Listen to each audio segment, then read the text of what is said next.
It's like, just get started, do something small for yourself, right? Like maybe put on a favorite song from high school while you're cooking dinner, or just do something small and get back in touch with who you are and make a little bit more space for that each day, even just a small bit. Welcome to Imperfect Momming. Our children are constantly looking to us for examples. The term role model doesn't quite cut it here. We are shaping their worldview with every move we make. You see, it's not in the lectures we give or moments where we are actively attempting to teach them. It's in the micro movements we make, the unconscious ways in which we navigate life. We are constantly teaching our children how to show up for themselves, their friends, their future partners, and even their future children. So what can we do to ensure we are raising thoughtful, compassionate, self-aware human beings? We have to become them ourselves. No one is perfect, but we can still all be better, and it starts with self-healing. Let's get to it.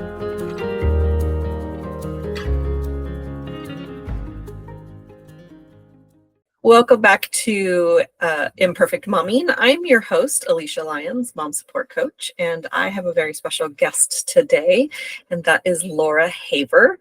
Welcome to Imperfect Momming. Well, hello and thank you, and hello everybody in this Imperfect Momming Club. Daddies are probably invited too, right? Anybody. We're all just going through our best we can. Absolutely. I've had one, I think I've only had one imperfect dad on the podcast. And he said, I don't know what you're talking about. I'm pretty much perfect dad. And I was like, you're probably right. But Amazing. That's the difference between moms and dads, right? That's dads are like, I did everything perfect. And I'm totally kidding. He that was 100% a joke for him as well. But I have always had a soft spot for moms. I think we have a very important and difficult role to play in our children's lives, and we need to know that we're all imperfect at it. So tell us who you are and what you do. Okay, well, my name is Laura Haver, like you said, and I'm an author and a speaker and a coach, and I'm just on this mission to help people of all ages around the world live a more playful, vibrant, and fulfilling life. And do it perfectly or imperfectly, it doesn't matter. It's like the thing I love about play is that when you're playing, you don't have to win. You're just out for the fun of it, for the ups and the downs. You want to learn the new thing. There's no like trying to get there or do this. It's just like you play for the joy of it. And if we can capture even just small snippets of that in our day-to-day lives and give that to our kids and share that with our kids and share that with our friends and our people who are on podcasts with, like everywhere we go, if we could just be showing up as ourselves, and like instead of all these things that we put on over the time, like we should do this, we should do that, don't do this, don't do that. It's like, just be ourselves, be myself. It's just such an exciting future to live into. We all sharing our gifts, and we're just being rather than doing and striving. We're just being. Yeah, I love everything about what you just said. And my favorite thing is this concept of gamifying our lives, and which is kind of, I think, along the lines of what you're talking about. And my son and I are, and my husband, we're all going gluten-free as an experiment to see how we're going to feel after not having gluten for 6 months. It's a little bit of a commitment. My son's not excited about it. And I said, well, I think that we should make it a game and see what is your new favorite thing or your favorite gluten-free thing that doesn't have gluten in it to begin with. And what's your favorite new thing that used to have gluten in it that's now gluten-free? And he's like, yeah, I hate this idea. And I was like, all right. He was in a bad mood. Totally. To be fair. But I was like, I love this idea. And maybe when you're not in a bad mood, you'll love it too. Well, it's so interesting, right? Because okay, so for people that don't know me, I'm a play expert. So I study play in children and in adults and studying this, like the research and all this bit. And the thing that's so interesting is it's unique to each person, right? Like for example, I love public speaking.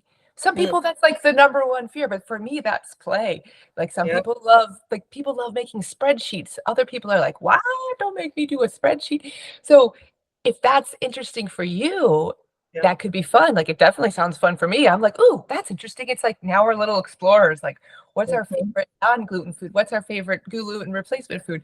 And it might just have been him in the moment, right? Like you said, he can come up, but then it's like, "Oh, what would make this more fun for you?" And so, like, I just love asking questions, and like the more we can get creative or get curious and say, "Hey, mhm, what would make that fun for you?" And I love that. What do you think? Because yeah, um, for example, in my book, okay, so I have a book of collection of all these games, and one of the pieces that I talk about a lot is let your kids lead, like let them choose. So I'd be really curious what he would say, and then maybe he'd be like, "Oh, right, mom, that actually sounds pretty good." Hearing your thing. and yeah, and you actually brought up a good point, which I appreciate that, or made me think of something anyway by what you were saying. And he really doesn't like trying new foods. Mhm, And so that's why I was trying to gamify it because it's something that he doesn't like doing. mhm. And he probably doesn't like doing it because he doesn't like a lot of new things. And so he's kind of he has a comfort zone of foods. Now, the kid will try anything candy Mm. under the sun, but if it Like might be good for him. like candy pairings maybe, it's like, hey, how could you compare, like, put them together? I don't Yeah, know, I'm always like, how can we make it more fun? And like, I'm really on board with the game, like, how fast can I make my bed? And I want to turn everything into a game too, but other yeah, people are like, oh, I don't care, I just want to all play to, like, so I'd just be really curious, what he would think, yeah. you And the know other thing that you said earlier that made me think of something else was you were talking about like, what if we could just show up and be our whole and complete selves? And I don't know that people recognize how much they're not being themselves. And I was talking to somebody today who was asking me about somebody that I know, and she goes, "Well, what's the best way to say XYZ that they'll receive well?" And I'm like, "Well, you could just say it." However it comes out of your mouth. And she goes, "You know how you like practice everything before you say stuff?" And I'm like, no, because I've put my foot in my mouth enough times and not died that I'm not worried about putting my foot in my yeah.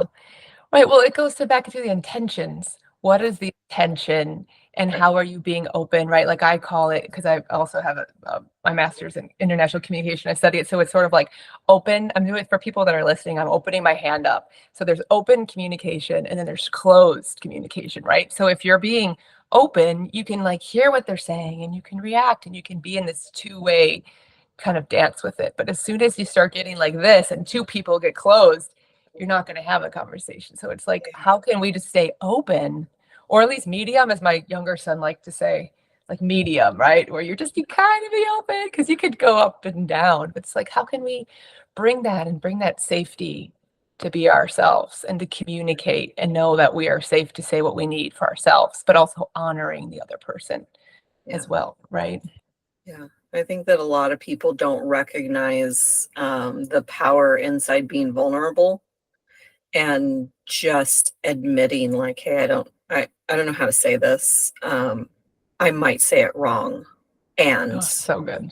here is what I'm saying, And I do that so often, especially when I'm afraid of saying something that might hurt someone. And my Mhm. stepmom once told me, like, you can say anything to anyone as long, when you are coming from the right place. I want to say it, maybe not those exact words that she said. And it came up because a girlfriend of mine, her mom had been killed, and I Mm. just didn't want to say the wrong thing. And when she said that to me, I was not in a receptive place of hearing that. I was like, you can Close. absolutely say the wrong thing, and really Yeah. now I've come along to that way of thinking, like you can, maybe they're not going to receive it well. Mhm. But how, as long as you're coming from a heart-centered place, like, then I don't think that there's any fault. Yeah, yeah, and there's always the timing too, right? Like, understanding when's a good time to talk to people. One of my favorite things to say to people, and I know I wanna have one of those conversations, "Is now a good time to talk?" Mm, Checking in, because sometimes if they're in the middle of 5 other things, their mind isn't working and they can't, it's not even you sometimes, not you, but you know what I mean, in general, like us or whoever's bringing it to them. Just yeah, checking in and being like, "Is this a good time to have this conversation?" I'd really like to talk to you. When would be a good time? And, just like setting it up for a win is the best feeling you can.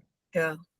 So I know that you said that you love to speak, but and you said that that is a form of play for Oh, you. But yeah. I was going to ask, like, do you have a favorite form of play?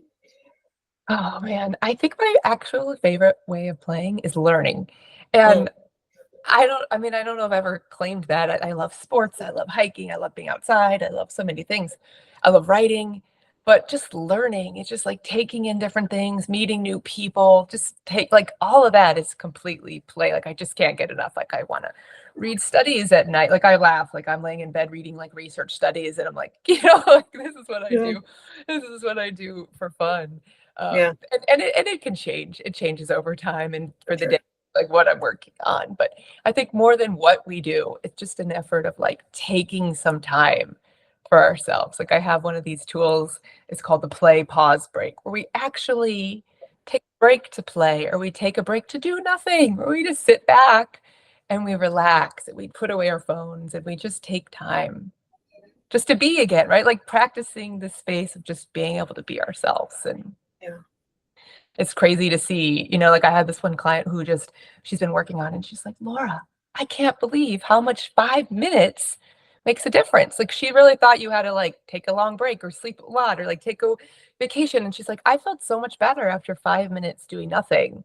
I didn't stab at my kids when I was cooking. I actually like saw this cool, like the sun was like glinting through the trees. Like when I was on this, she's like, I look at the window all the time, but I don't see that normally. So it's just these small little pieces that we can make in our day.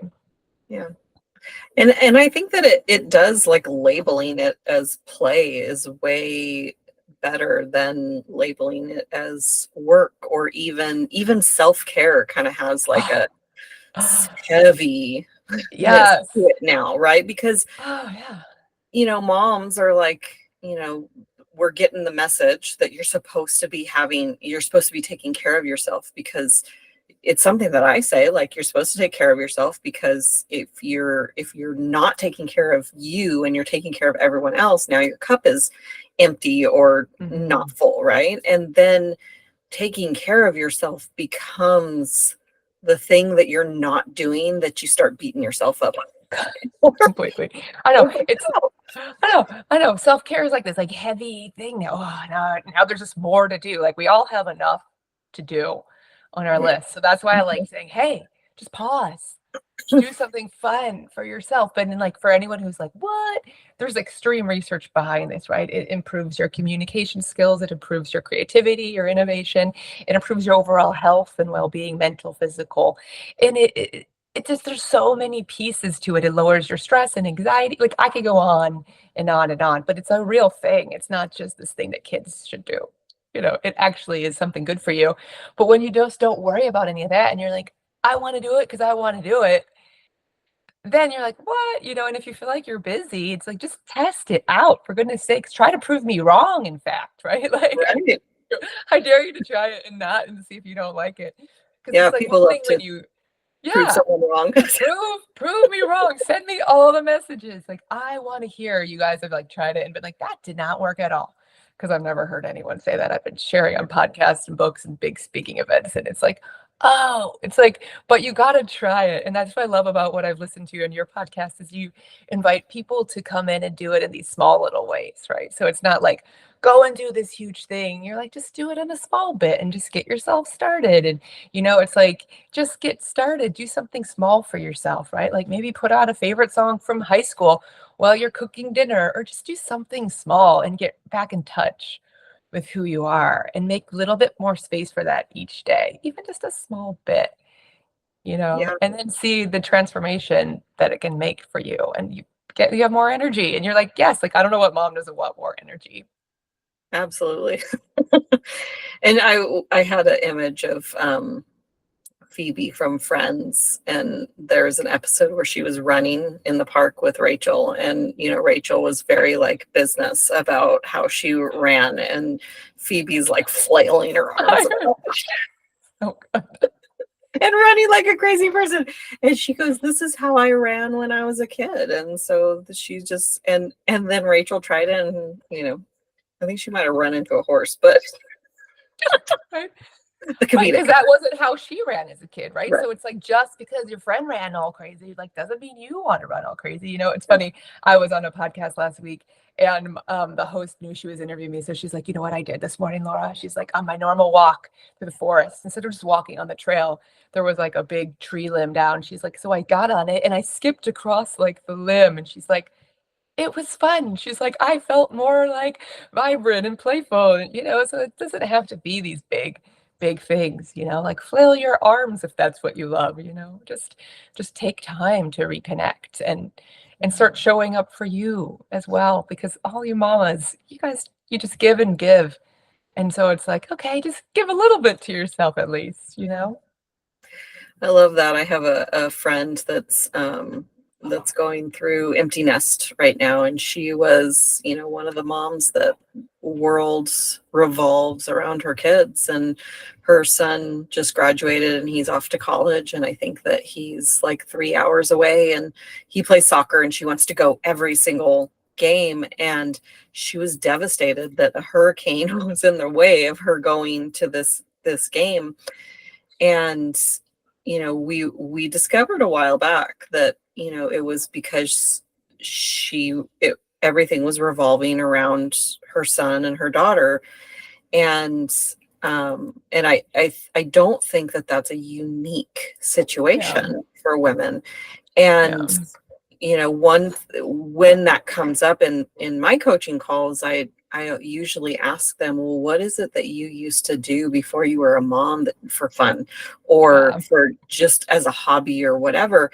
And it's been so long, or they never really did, or sometimes moms are becoming moms at 18 or earlier, and they never even had that chance. Like they had to grow up real quick. Yeah. And but I love this way of reconnecting with who you are, because I think everybody can have that 5 minutes Yeah. of like just skip on a walk instead of walking.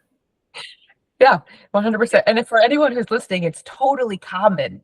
It's like what I hear from people, because I talk to a lot of people about this, right? They either say, like you said, I have no idea what I even like to do anymore, or they say, I don't have enough time for that. So either way, I created a free playlist planner, I call it. So if anyone is interested who's like, I have no idea what I like, feel free. I'll give the link for that for you guys, because I just did this workshop last week, and people were like loving going back in their life and like remembering different parts of their life and what they like to do. So it helps you walk Mhm. through a series of questions to remember what you like to do.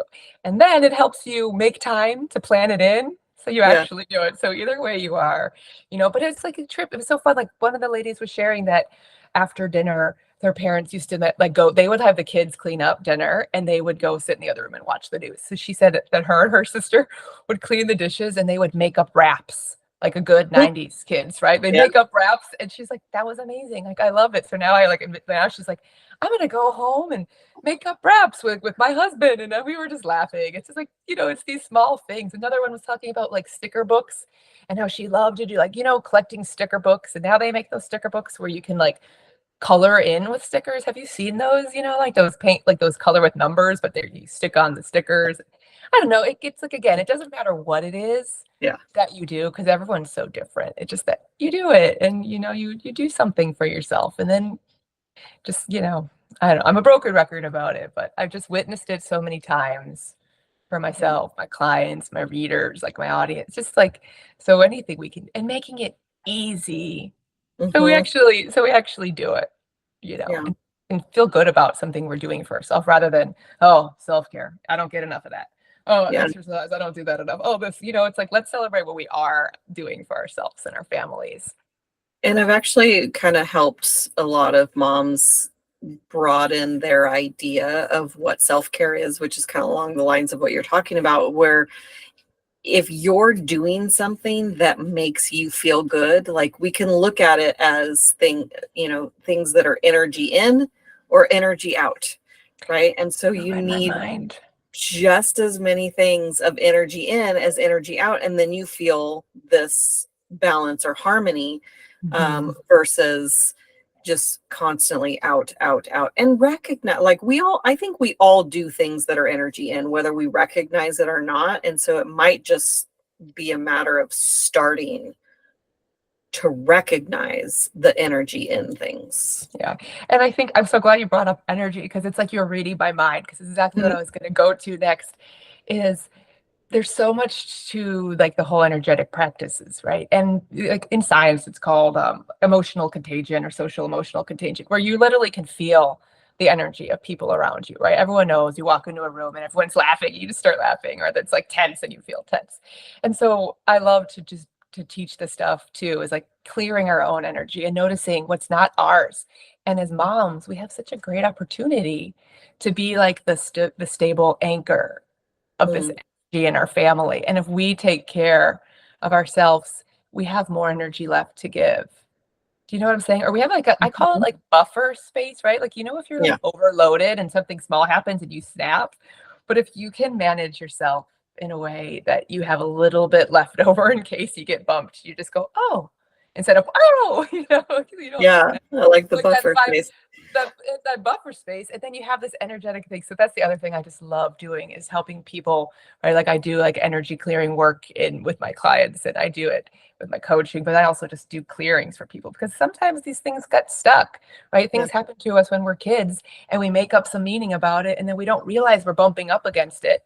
But it's because we're like, oh, like when I was third grade and I was like belting out the song on the playground, and the kids all looked at me like, you can't sing that loud, Laura. What are you doing? And I'm like, ooh, I'm being too big. I can't do that. It's not safe. So then I start doing this. And I think everyone has these moments in their life like, hey, I still want to play Barbies, but you're too old to play Barbies or whatever. Like, I want to still do, like everybody has these times when they feel, oh, that's not cool anymore. I shouldn't do that. And then we start shrinking back Yeah. and showing up. And so it's like clearing these blocks Yeah. that No, we I run like it. And into. it's interesting because I don't, you mentioned, what's yours and what's not. And I think that that's a place where I struggle to know what's mine and what's not. And like this morning, my son woke up he's been waking up on his own at 6:30 and getting himself ready. He's 12 years old. And I'm like, yes, like I'm Yeah. not responsible for him waking up anymore. And I heard his alarm go off at 6:30 this morning and he didn't get up. And so I kind of peeked in there and I was like, are you getting up? And he goes, yeah. And so then I went and walked the dogs and I came back. He's not awake. So I, went in and I said, okay, it's time to actually get up now. And he said, he made a comment about how it was my fault that he didn't get up. And I was like, okay. And Yeah. so then he got up and then I asked him for a hug and he kind of walked by me and he said, hang on, I'm just used to doing it all by myself now. Mm, And it kind of triggered me, like there was like he's not supposed to be, it was like there was just this yeah. little twinge of and I'll tell you that it kind of escalated from there. Like our morning, we haven't had a morning like that in a long time. Yeah. This morning in a long time, and it started with just one little comment that he made that I couldn't shrug off, or that I made it mean something different. Yeah. And Or that Yeah. That's why I it's so owned it. tricky. Yeah. Right. It's so interesting with this because like we just love our kids so much. We want to do everything, but we want to do the right thing. And then it gets us and it gets them. And we're energetically related to our kids, obviously. And we have all this bit. So what I would do in that situation is I would have you like tap in and I have the somatic clearing process where you can actually like close your eyes. And I mean, if you want to do one, I'm happy to do one live, but you can tap into these old memories that may be getting in the way of it that give you this block where you feel like, oh man. And then you just release them just through this like practice. And it just happens like this rather than going and talking about it. And it's like I had received it myself from my coach years ago. And I was like, this is the coolest thing I've ever done. And so I went and got trained. But it's just amazing because sometimes our best intentions, like you just were like, this is great.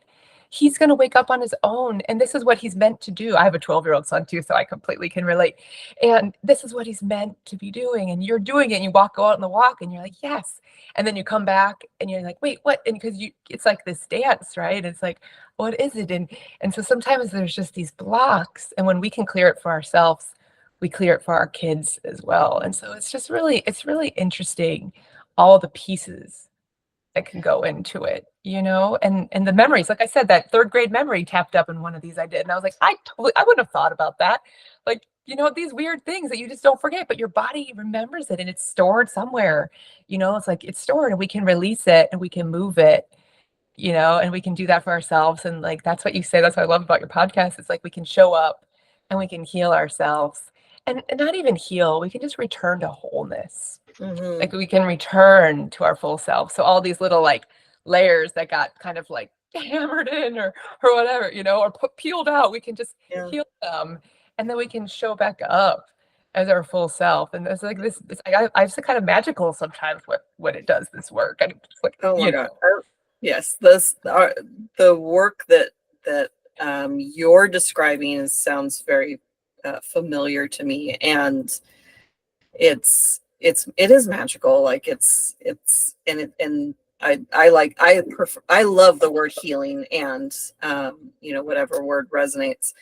And in my coaching community, they talk about the story of the Golden Buddha. And there was this golden Buddha that was in this community, and they saw like the pirates. I don't know the exact story, but they saw the Yeah. pirates coming, and they knew they wanted to protect this golden Buddha because it was so precious to them. And so they put clay on top of it, and then the whole community was didn't survive. And so for years and years and years, centuries, there was this golden Buddha under this clay. And so it wasn't until they discovered this civilization that they found this golden Buddha, and they found that it was clay on top of the gold. And so that's what we do with ourselves, Yeah. is like what we we want to protect ourselves. And so we put on these layers. It's just what you were describing. Oh, I'm not supposed to sing this loud. That's a layer of clay. And oh, I'm not supposed to this, and that's a layer of clay. Right. Oh, our kids are supposed to be happy with us at all times. Is a layer, like our parents probably didn't have that layer as much as we did, but it's all. I love that. I love that story too. And it's like, boom, there it is. Yeah. It's like when you just glow, you don't have to carry the weight of all of these layers of cement, and then you just are so much more buoyant, and you're more free. And so we can just clear away. That's why it's so fun to like have the energetic practices as part of it, right? So it's like the science-backed bits, like all the research, like all the different, environmental design and habit formation and time management, all these bits. But then it's also, what are these blocks that you keep running into, and how can we clear them with more ease and more joy and more play and more lightness versus everything is so heavy all the time, which is fine. Life is challenging, of course, but it's like, how can we approach it? And what can we do for ourselves and what can we do for our families, and like honoring ourselves and like letting our inner golden Buddha shine. It's like I always love that story. Yeah. And if you're willing, I'm willing to. I don't think anybody's ever coached me on my podcast before. Well, it's not even necessarily but I just am curious about it because like, because I know as a mom, there's these things. And so if you want to try, you can. It doesn't take very long. But what all you do is you just think about that moment with your son, and then you just close your eyes. And well, the only question I ask first is if you have any heart issues or any No. breathing issues. Okay, I'll have to double check that just to make sure. It's not intense, but there's a little breathing exercise that helps release it. Okay, so then you're just going to close your eyes and you're going to think about when you're with your son and you're thinking about that moment and that exchange and just notice, where do you feel it in your body? Like tune in. Do you feel it like in a certain location? Does it have a certain sensation? Yeah, there's a little heaviness near or around my heart. Okay, so heaviness in the heart. Okay, and if you had to rate it, what would you say between like 1 and 10? Maybe 4. Okay, 4. So that's pretty low. So let's see. Thinking about thinking about him being upset with you and him like when you went to get a hug and then he kind of leans away. Oh Where do yeah. you feel that? Where do you feel that?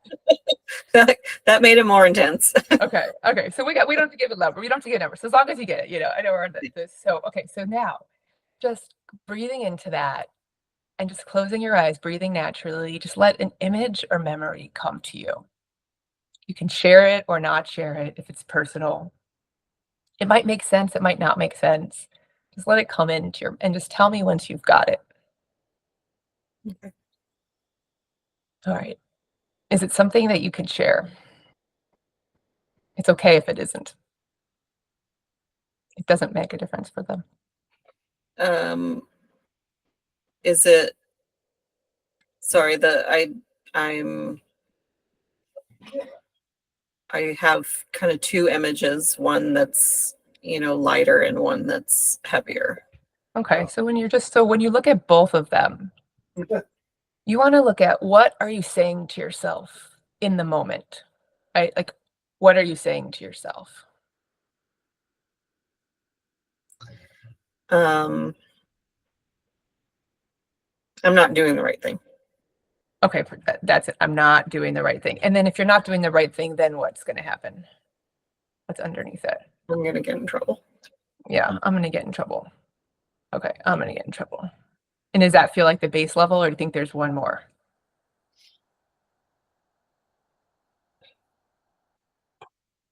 We'll go with that one. And Yeah. again, this is normal. Like this is what Yeah. happens with this work is it moves energy. So if anything Right. comes through you, it's beautiful because it's releasing it. It's releasing it for you and for your son and for your family. So now all you want to do is you just want to take 3 very slow, deep breaths into I'm going to get into trouble. I'm not doing the right thing. I'm going to get in trouble and just let the energy just release from you. All right. And I'm going to do the work silently. And also for everyone listening, this clearing is energetic clearing, works for everybody listening. So it's not just for Alicia, it's for everybody. So there's this magic of this work for everybody clearing this. So imperfect parenting, just know that this was holding space for us all here. Okay, so here we go.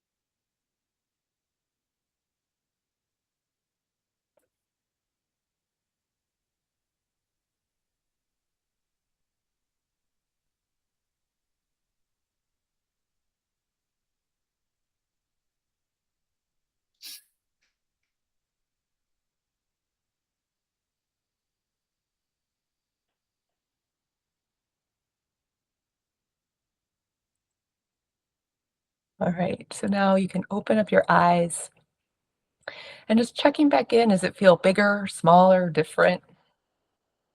And that's definitely lighter and less detectable. Yeah, and it was a release, right? And so it's like sometimes these things happen and we could go through another round off air if you want. I don't want to go into that too much. I could go another round with you. But Yeah. I want people to and thank you for being so open and sharing that because like for people Sure. that can't see you right now, like you have like a glowingness to you and like this release. And sometimes there's these things that happen that are just stored in our nervous system, right? Like times when we were getting in trouble, or times when people didn't do stuff for us or we didn't do stuff for others, and all these bits, and it gets trapped in our body. And so we just get to release it. And so then there's not this charge around it. So next time, if you're like trying to be there for our kids, we're not so scared of doing the wrong thing, or having someone not do the right thing for us. This whole, all this energetic weight around it. There's this Yeah. lightness. And to be able to tap into it so quickly and easily and move it out, like I did a session this morning with another client, and I'm still feeling this lightness. Like, I don't know what it feels like inside of you now, but like some of these make you feel tingly. They make you feel more spacious. I'd be Yeah. curious, like what the experience is like. Yeah, it's definitely like I feel lighter, like there's a shift. And the thing that I want to point out to just to people listening is that, the emotions, like we're so afraid of our emotions. Mhm. And is it the most comfortable thing to be on camera and cry? No, not at all. And that took maybe 90 seconds to 2 minutes. And and that's, my, like, I'm conscious of the dead air, right? Oh, right. I know, me too. I was like, just go quick. I was like, come on, Laura, move through this thing as fast as you can, but still making a difference for everybody. Yeah.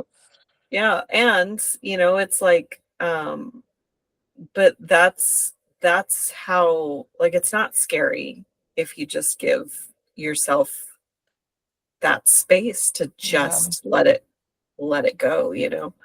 Like I we took a break on the podcast. You know what Yeah. I'm saying? Like, Yeah, right. So is there a piece of advice for moms that you want to share? yeah. So my advice for moms is just to do something for yourself, play, have fun, show up, like make community, make friend, like, I don't know, like do something that you can give to other people too, right? Like if you're interested in something, like start a gardening club, or I don't know, like everyone just has something different, but it's like, think of what it is that your soul wants to share. Mhm. It's good for you and it's good for the other people too, right? Like when I was writing the book, it was like I just did it at the beginning of COVID because I actually started posting games to my social media because I just wanted to inspire families stuck at home. Like, Yeah. what can I do? And then it turned into this thing. And now I like go around speaking and go to bookstore signings. It's just like you just don't know where the first little step is going to take you, and you don't have to know. You just take a step. Take a step for yourself, like as you take 3 steps for everybody else. It's like, Right. let this be your permission Yeah. to do that. I love that this started during COVID, because I was thinking earlier, like one of the things that I did during COVID just to kind of break up the monotony of being home was we would have, a couple like dance breaks throughout the day. Yes. When it got heavy or boring or whatever, it was like dance break, and we turn on a song and just start dancing. The best. Yeah. It's the best, right? Because it's simple too. That's what I love about it. It's just simple. And it brings Yeah. people together, right? All the research, all the happiness, well-being research, the best thing is relationship. You don't even need to have a lot. Even if you talk to like the barista or the person at the grocery store, like there's research that shows having this connection boosts your well-being. So it's like, how can we make more space for that intentionally in our lives, which is something else I love about these podcasts. Like you and I get to be chatting and connecting, and everyone listening, we get to go hang out and meet and just be like in your ear when you're washing dishes or walking or driving to the grocery store. Yeah. It's like this connection. It's just this cool, crazy thing. Yeah, that's why I wasn't so I didn't have a really rough time during COVID, because I had these kinds of conversations with people Mhm. almost daily. No, I was going to say almost daily. Absolutely daily. I was on Zoom talking to people and seeing their faces and connecting with them and having, deep conversations and everything. So it's what kept me sane. Yeah. There you go. You were on to That and my something. dance breaks. Seriously. Well, I know we were posting in a game a day, and made me come up with something new to do with my kids every day. And then Mhm. people playing along, and they're like, "What about this? What about that?" And they were sharing stories, and so it's like you just don't know where things are going to go, right? Like when you started this podcast, you probably weren't like 7 seasons out. I'm going to have talked to all these amazing people, like all this Yeah. stuff. Like you just don't know. So it's like, how can we just play along and just take one step towards these little whisperings, Yeah. that our souls are giving us. That's awesome. Yeah. Is there a book that was instrumental in your personal development So journey? it's pretty funny. So you asked, I was thinking about that a lot, and I've read a billion books. I have books like all over my office. And it was so funny because this one I thought of You Can Heal Your Life by Louise Hay. Have you read that book? Mm. Years and years ago, someone shared that with me, and I remember my old job, I literally lost my voice. Like I went hoarse, like I was getting sick, like I was all this stuff, and someone was like reading this book. And so that book has been really instrumental of like clearing these like blocks. And so I was laughing because like now what I do is taking it to another level of like Mhm. clearing these energetic blocks. So that's cool. And I actually, like in the whole manifesting thing, people say visualize stuff. So I made a fake cover. I meant to pull it out. I think it's in my cabinet, but I forgot. Make a cover of your book before it's out. So I put it on that book because that book is just like this huge book, right? It's like been translated into like a million languages and all this stuff. Yeah. And then one day I was like, where is that book? I can't find it. I can't find it. And then I finally realized I had my fake book cover taped to the front of it. And it was just so funny. But That that is book, funny. it was like I think it was like the first book way back like 20, 30 years ago or something. When I like first, this like kind of, intuitive line of the work started to like get introduced. But there's so many books. Like there's just like so many amazing books out there. I just can't read enough of them. Yeah, absolutely. And you saying that just reminded me that, I've wanted to be a published author since I was, maybe 16, I think was the first time I thought about it. And that book, I used to write fan fiction and post it on the web, and somebody said that the book that I wrote was good enough to publish. So I immediately took it down, and I edited it and like worked on it, and I turned Yeah. it into a spiral bound book. And I have that book to this day. And it was the first book that I published. And I can't throw away the original, even though it's changed like 100,000 times. I can't throw away the Priceless. original.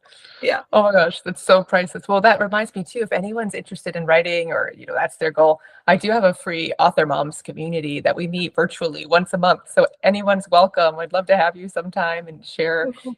your process. We bring in guest authors and different experts, and just so we can be together in community as we write and bring our books to the world. Absolutely. I love that idea. And then where can our listeners find you? Yeah, you guys can reach out. You can find me on my website, laurahaver.com, and you can find me on Instagram at Laura M. Haver. Author Moms. I don't post a lot there, but I do have that account. Gonna start spinning that up. But I'd love to hear from you. I'd love to hear if you take on my challenge to prove me wrong or add in some play. And if anyone wants any energetic clearings or any of that stuff, reach out. I'm happy to share resources or anything I can to help bring, this moments of joy and ease, and feeling good on the inside and on the outside. And tell us the name of your book. Oh, it's called Play Together. It's games and activities for the whole family to boost creativity, connection, and mindfulness. I love that so much. Well, thank you for being here and for my mini coaching session. And it wasn't clearing. It was just clearing. Yeah, I know. Yeah. It's all coaching to me, but yeah. Well, it creates openings, right? Yeah, I appreciate it. My And pleasure. yeah, so there will be another episode of Imperfect Momming for you all coming next week. And until we meet again, keep healing. Bye, guys. Thank you for tuning in to Imperfect Momming. It's time for us to step up and realize that our power is not in trying to shape our children. Our power lies in shaping ourselves into the people we want our children to model themselves after. Don't just do it for your kids. Do it for yourself. When you become a more self-aware, compassionate, and confident person, you and everyone around you benefit. For more information about me and my work, visit alicialyons.com. That's ALYSIA lyons.com. See you next time.